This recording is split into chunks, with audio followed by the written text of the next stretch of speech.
honest. If I was a man, I'd be saying, hello, what about me? Like, I'm all about the me factor here. Yeah, I've been thinking that already. Like, it's love my wife, it's give to my wife, Absolutely. but what about my needs? The subtitle of the book is 8 Ways to Win Your Wife's Heart Forever. You think, well, how is that the secrets of a happily married man? But I'll tell you, the main thing, the main point I want to get across in this particular issue is that if your wife does not feel like she is a #1 priority for you, that's the career part. if she does not feel like she is a #1 priority, then you are not going to be a happily married man.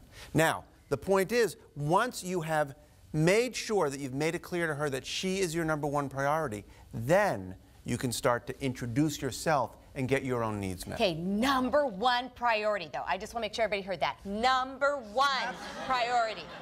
Oh, there is a sequel. There is a book, Happily Married Women. We're going to do part 2 in this series, remember? That's true. That's absolutely true. We'll get there. Okay, but women, really, I mean, we need to be taking notes because right now, let's ask the men straight out of their mouths, what do you need? What do you want? Well, men need, you know, men, again, what makes men happy isn't necessarily the same thing that makes women happy. So if you say, that part I have figured out. Scott, let's do a fun activity. Let's go see a chick flick. Like, no, that's not fun for me. Right. Men need physical activity. Men, and not all men. You know, when I talk about men and women, there's a big, broad range here. And I think it's important to keep in mind. But men need physical activity. Men need things to play with, electronic things, gadgets, toys. They need activity. Remotes. And Sports cars. And sometimes they need to just do nothing. And just spending time doing nothing could be so refreshing for me. Okay, so excuse me, how am I supposed to figure out when you need action time and when you need nothing time? How about ask? That wouldn't be a bad place to start.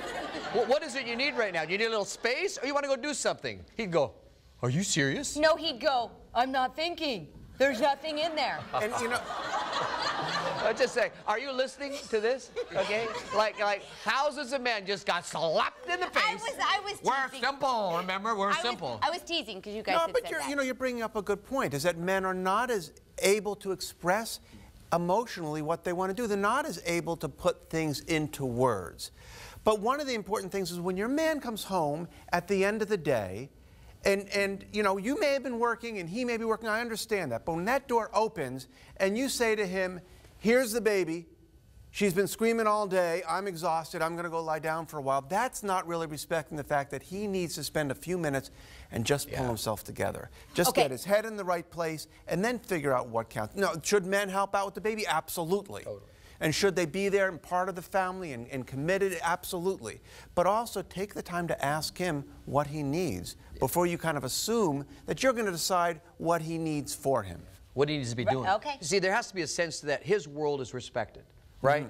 Like what he does each day for the family, what he does in his career, and even time to debrief, to unwind.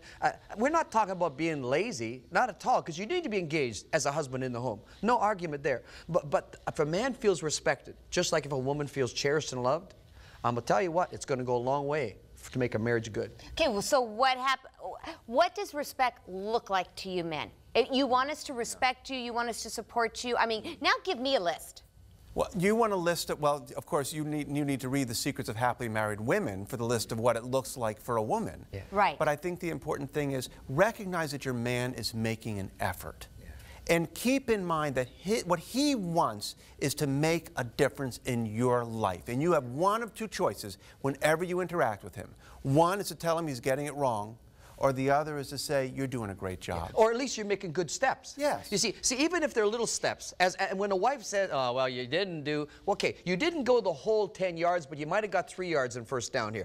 Applaud him for making the steps. I'm going to defend men here with this, though, because we don't just applaud little steps with our kids. We don't go, oh, you did kind of good and made a little step. When our kids do something or when they're trying, make a big deal. We jump in and we make a big deal about it. Oh, my goodness, your mama's little sweetheart and you're just amazing and stuff.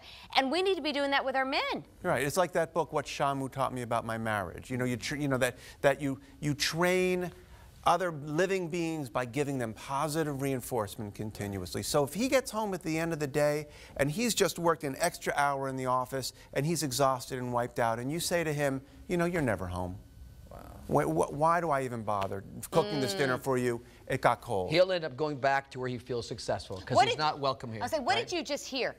What do you hear when the wife says you're never home? Translate that. What goes in, what do you say? What she's saying is, I don't appreciate what you're doing for me. In his mind, that extra hour was for her. Right. That extra hour was so that he could bring home what he has to her, make the house more stable, make the home a secure place. And she's saying, I don't see that at all. Wow. This is great. Scott, I want to thank you. Thank you for sharing your experience, your education, all that you brought to this show. It was incredible. Yes. Now listen, we want to give you the bottom line of the secrets of happily married men, and you'll enjoy it. Stay with us.